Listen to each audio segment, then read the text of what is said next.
लगे तो ईश्वर ने भी इग्नोर किया, है ना।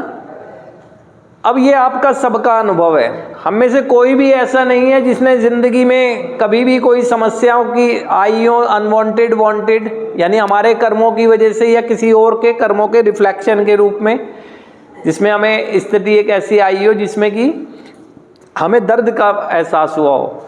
तो उस समय एक ही चीज आई है, ईश्वर की प्रार्थना की है हमने, प्रार्थना की है हमने ना, कि ऐसी विकट परिस्थिति में हम कैसे अपने को संभाले रखें और जिंदगी हमें जीनी है और कैसे जिए। बस प्रार्थना की, सोचा समझा और एक सही दिशा में लोगों के मार्गदर्शन द्वारा या अपनी अंतरात्मा की जो आवाज थी सुनकर हम कर्मशील हो गए और आगे बढ़ते चले गए। और जीवन में फिर दुख के बाद सुख आने शुरू हो गए ना, हमने आभार ईश्वर का व्यक्त किया।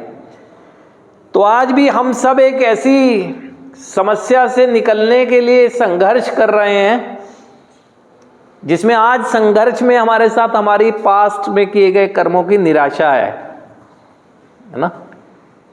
एक निराश स्थिति में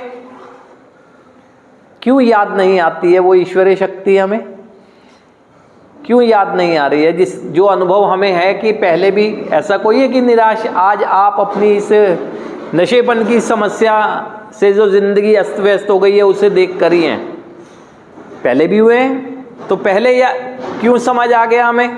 क्योंकि ये मस्तिष्क हमारे नियंत्रण में था।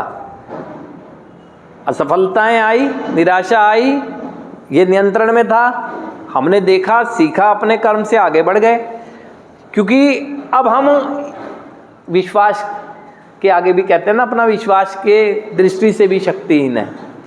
क्योंकि हमारे और ईश्वर के बीच में ना हमारे जो ये पाप कर्म आ गए ना, पाप कर्म मतलब नकारात्मक सोच द्वारा हमारा आत्म केंद्रित स्वभाव का हो जाना,